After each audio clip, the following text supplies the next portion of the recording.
Sabe, todo sistema que a gente admira, aquele que funciona redondinho, começa com uma boa fundação.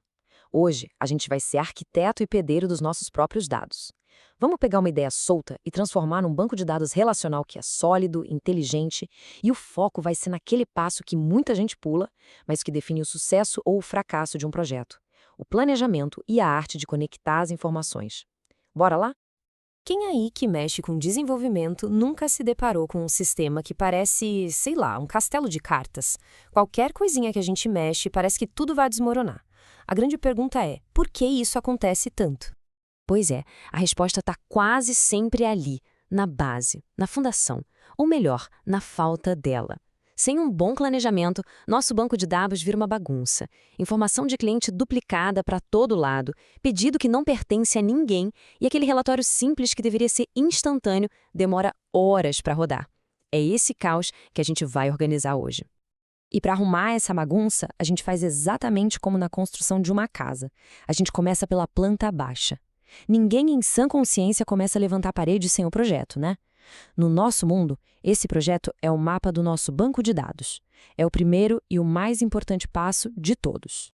E essa planta, esse nosso mapa, ele surge a partir de 4 perguntas essenciais. Pensa comigo. Primeiro, o quê? Quais informações a gente precisa guardar? Clientes, produtos, pedidos, vamos botar tudo no papel. Segundo, como? Como essas coisas se ligam? Ah, um cliente pode ter vários pedidos. Opa, achamos uma conexão. Terceiro, o que é essencial? Em cada tabela dessa, o que não pode faltar de jeito nenhum. E por último, quais são as regras do jogo? Por exemplo, uma regra de ouro: não pode existir um pedido sem um cliente. São essas respostas que vão guiar toda a nossa construção. E quando a gente responde isso tudo, o que a gente tem na mão? O nosso modelo de dados. Isso pode começar como um rabisco num guardanapo, mas depois evolui para algo mais profissional: o diagrama entidade-relacionamento, ou o famoso DER. Ele é o desenho técnico da nossa casa de dados, mostrando cada cômodo, que são as tabelas, e as portas que conectam um ao outro. É o nosso guia mestre. Ok? Mapa na mão? Então, bora construir. E olha, a parte mais legal de construir um banco de dados é justamente essa: entender como a gente conecta as peças, as tabelas, para que elas conversem entre si de um jeito inteligente. E para conectar tudo, a gente tem duas ferramentas que são tipo mágicas mesmo. A primeira é a Primary Key, a chave primária. Pensa nela como o CPF de cada linha da nossa tabela, é o que a torna única. A segunda é a Foreign Key, a chave estrangeira. Essa é a cola. É quando a gente pega o CPF de uma tabela e coloca em outra para criar o link. Guardem isso, CPF e cola. Beleza. Vamos começar pelo relacionamento mais simples que existe: o 1 para 1. Ele é mais raro de aparecer, mas é super importante. O exemplo clássico é esse aqui. Uma pessoa tem um e apenas um CPF. E um CPF, claro, pertence a uma e apenas uma pessoa. A relação é totalmente exclusiva. E no código, olha como isso fica simples. Dá uma olhada aí. Primeiro, a gente cria a tabela pessoa, e a coluna ID é a nossa primary key, o CPF da pessoa. Depois, na tabela documento, a gente cria uma coluna pessoa underline ID. E aqui acontece a mágica. A gente diz que essa coluna é uma foreign key que faz referência ao ID da tabela pessoa. Pronto. É essa linha de código, essa cola, que garante que todo documento esteja ligado a uma única pessoa. Simples assim. Agora sim, vamos para o tipo de relacionamento que a gente mais vê por aí, o famoso um para muitos. É só pensar no e-commerce. Um único cliente pode fazer vários, dezenas, centenas de pedidos. Mas cada um desses pedidos pertence a um e somente um cliente. No código, a lógica é bem parecida, saca só. A gente cria a tabela cliente com o seu ID como chave primária. Aí na tabela pedido, que é o lado muitos da história, a gente adiciona a coluna cliente underline ID e define ela como uma foreign key que aponta para a tabela cliente. O que isso quer dizer na prática?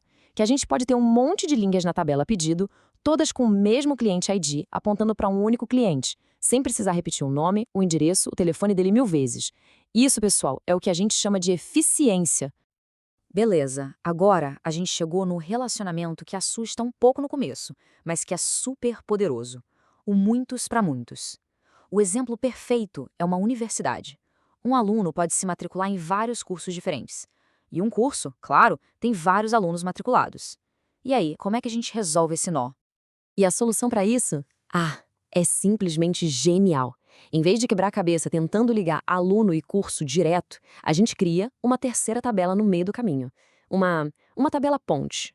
A única função dela é essa, servir de ponte, guardando os pares de identificadores que conectam um aluno específico a um curso específico. E o grande lance dessa tabela ponte é que ela é super simples. Olha só que legal, ela não guarda o nome do aluno, nem o nome do curso. Ela só precisa de duas colunas, o aluno underline DID e o curso underline DID. Cada linha vira um registro de matrícula. O aluno de ID5 se matriculou no curso de ID10. O mesmo aluno 5 também está no curso 12. É simples, elegante e, o mais importante, a gente não duplica nenhuma informação. Certo, a gente planejou, a gente construiu, conectou tudo direitinho. E aí, o que a gente ganha com isso tudo no final das contas? Agora a gente vai ver o poder de um prédio de dados bem construído. Olha, a diferença é da água para o vinho. É gritante.